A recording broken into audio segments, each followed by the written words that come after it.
Alors, bonjour à tous, heureux de vous retrouver, chers amis, sur YouTube en ce mercredi 26 mars 2025, 10h24, heure du Québec. Merci à ceux qui sont abonnés, ceux qui ne le sont pas fait là maintenant.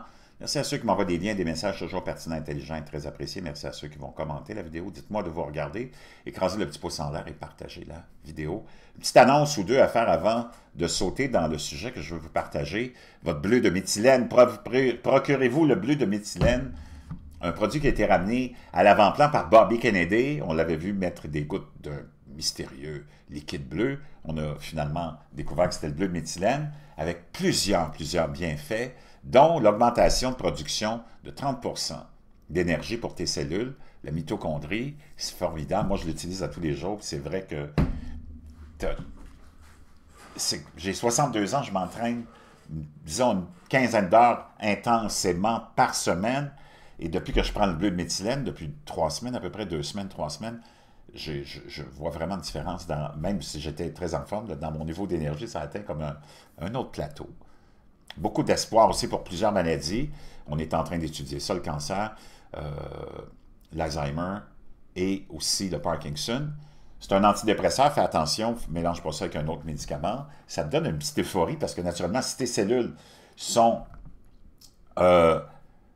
ont un gain de 30% d'énergie, mais les cellules du cerveau aussi. Donc, tes facultés intellectuelles sont vraiment aussi aiguisées. C'est vraiment extraordinaire. Les abonnés, par dizaines et dizaines me disent « Oui, c'est vrai que ça marche. » Donc, je vous le partage, le lien dans la boîte de description. Maintenant, beaucoup de choses se passent. On voit qu'on est dans une époque vraiment complètement cinglée. Oublions la politique. Au niveau d'événements cataclysmiques, beaucoup de tremblements de terre, éruptions volcaniques qui sont inquiétantes. Beaucoup de gens sont inquiets un peu partout. On voit à Santorini en Grèce, c'est encore... tout le monde vit sur le qui-vive. On a l'Etna aussi qui fait vivre tout le monde sur le qui-vive en Italie. Plein d'autres ailleurs aussi. Et des événements très étranges avec tout ce qu'on a eu dans le ciel depuis novembre, là, qui est rapporté plus intensément de ces drones qui sont vus partout, par centaines, par milliers, à tous les jours.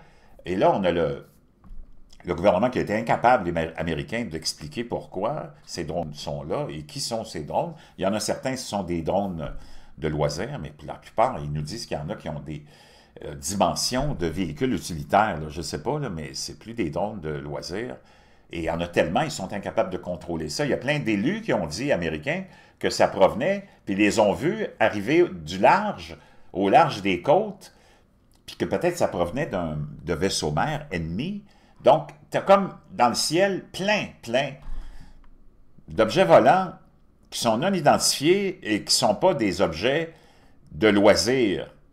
Et là, tu as des événements qui sont hors de l'ordinaire en ce moment, des milliers et des milliers de feux partout. Sur la planète, il y a des milliers et des milliers de feux partout. En Caroline du Nord, en Caroline du Sud, en Europe, c'est la folie. La quantité de feux en ce moment, est-ce qu'ils sont provoqués naturellement? Est-ce qu'ils sont provoqués? Pas de sécheresse, c'est pas l'été. Il y a de la pluie, il y a de la neige. Il y a beaucoup de questionnements à se faire là-dessus, sans compter tous les autres événements bizarres qu'on voit, comme les événements de spirale qu'on a vus dans le ciel, c'était hier. Je ne sais pas si tu les as vus. A portal just opened up in the sky in the Netherlands, and the reason why is going to shock you. Before we get to the crazy stuff and the spiritual significance, let me tell you what they're saying it is. Get this. SpaceX. Yeah, of course it is. Another thing. Donc ça a été vu en Angleterre, dans plusieurs pays d'Europe. Depuis une vingtaine d'années, on a vu plein de ces spirales-là qui apparaissent dans le ciel et qui ont l'air d'être des portails. Ils sont vraiment complètement hallucinants, là. Et tu as beaucoup de gens qui disent « mais c'est SpaceX qui largue du carburant. » Mais ceux qui étaient là il y a 20 ans, toutes ces observations-là, c'est pas SpaceX. Il y en a eu à Hawaï il y a 2 ans, c'était pas SpaceX. Puis en Angleterre, on dit que c'est SpaceX, mais c'est parce que le site de lancement de SpaceX, c'est à Cap Canaveral, en Floride, à 4000 ou 5000 kilomètres de l'Europe. C'est complètement cinglé. Donc, tu as beaucoup de choses qui se passent en ce moment. Tu as eu la divulgation aussi de structures qu'on vient de découvrir par une équipe italienne en dessous des grandes pyramides de Gizeh, le plateau, qui pourrait renfermer des renseignements incroyables et ça donne des frissons dans le dos. You are literally not going to believe what they've just found underneath the Khafre, the middle pyramid in Giza. I can't believe it myself, but I'm going to show you. There was a press release yesterday in Italy from Filippo Biondi and Corrado Malanga. They have written a paper which has got all the results of their synthetic aperture radar Doppler tomography. Donc, eux, ces deux Italiens-là, avec l'aide d'un synthétique Aperture Radar Developer, le SARD, une technologie qui te permet d'aller, et c'est comme ça qu'on a trouvé des villes enfouies sous des forêts et ainsi de suite dans l'Amazone ou en Amérique du Sud et partout. On a réussi, on a scanné, on a trouvé une structure hallucinante en dessous de la pyramide du centre. Which is a SAR radar scan. So basically using sound waves, I believe. Donc c'est des ondes qu'on utilise pour cartographier ou trouver ces structures-là. They have scanned deep inside the middle pyramid and donc la pyramide du milieu, on a scanné, on a trouvé. Underneath the structure, and then from the results, they are able to create like 3D models of what they think. Et là, avec ça, les résultats, on peut faire des modèles de 3D. So you can see these 8 cylindrical pillars. On a trouvé comme 8 cylindres, mais de 600-700 mètres de profondeur et plus, et qui sont comme entourés d'une espèce de coin, de fil. Est-ce que ce sont des batteries? Est-ce que c'est des tours de transmission? Qu'est-ce que c'est?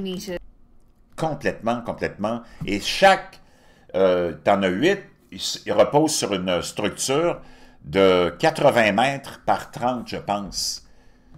C'est fascinant. Tout ce qui est en train de se passer, c'est complètement hallucinant. Ça me ramène à quelque chose. Il ne faut pas que tu oublies que le 29, samedi, il y a encore une éclipse solaire qui va être visible du Québec et de certains pays d'Europe. Celle-là, elle est partielle, ça sera autour de 6h30 à peu près. Ça va durer peut-être, je ne sais pas combien de temps, 20 ou 30 minutes ou quelque chose comme ça. Un autre événement spectaculaire apparemment, même si ce n'est pas une éclipse complète, apparemment c'est très spectaculaire. Moi, j'aimerais juste revenir, j'en ai parlé hier sur une autre de mes plateformes, de cette photo, de cette personne, de cette jeune fille qui avait été vue en 2022, le 3 juin.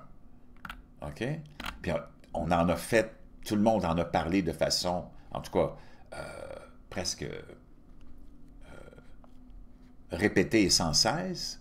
D'habitude, on n'apporte pas beaucoup de temps d'écran ni d'attention aux intrus. Hein? Tu sais, tu as plein de gens qui veulent manifester ou protester sur quelque chose, puis ils font une apparition soudaine dans un match de football ou de soccer ou de baseball, puis ils se mettent à courir. Mais pourquoi on a montré cette fille qui posait avec un message cryptique sur plusieurs chaînes d'information pendant très, très, très longtemps? À partir de cette date, le 3 juin 2022, c'est le moment où cette jeune fille-là s'est présentée sur un match de tennis je ne me rappelle plus de quel, il s'agissait d'un tournoi important, de Wimbledon ou quelque chose comme ça, puis elle est arrivée, puis elle s'est installée avec son T-shirt, et c'était indiqué « We have 1028 days left ». Il nous reste 1028 jours. Il nous reste 1028 jours, sans d'autres. Tu sais, il nous reste 1028 jours avant qu'on brûle tous parce qu'il y a l'urgence climatique ou peu importe, on ne le sait pas. Donc, si tu fais le calcul à partir de cette date-là, du 3 juin 2022, puis tu rajoutes 1028 jours, on arrive au 27 mars 2025. Ça, c'est demain. Dimanche, samedi, il y a l'éclipse. Tu le sais qu'on vit dans des moments de tension, il y a des guerres possibles qui peuvent se déclencher, il y a des événements possibles qui peuvent se déclencher. Qu'est-ce qui était le message cryptique qu'on a voulu envoyer, que cette jeune fille-là a été payée? Sûrement, elle n'est pas arrivée là d'elle-même, là. Je ne sais pas. Je veux que tu me... Parce que c'est demain, mais ça peut être une journée ou deux de plus ou de moins. Qu'est-ce qui nous attend? Qu'est-ce qui nous pend absolument au bout du nez? Déjà, avec tout ce qui a été dévoilé cette semaine, hier, le portail, ce qui arrive en dessous des des pyramides et tous les autres événements dans le ciel. Il y a des centaines à tous les jours de gens qui publient des vidéos de ce qu'ils voient dans le ciel. C'est complètement hallucinant. Qu'est-ce qui nous attend le 27 mars? Parce qu'il y a quelque chose dans ce message-là. À moins que ça soit rien, mais je pense pas que ça soit rien. Tu le sais comment ces gens-là fonctionnent avec le symbolisme. Je vais t'entendre là-dessus. Moi, j'ai pas vraiment d'idée, sauf que, regarde, ça arrive dans une semaine complètement folle, là. Qu'est-ce qui arrive le 27? Tout un mystère. C'est demain, on va le savoir. Plus vite qu'on le pense. J'attends tes commentaires. N'oublie pas de te procurer ton bleu de méthylène.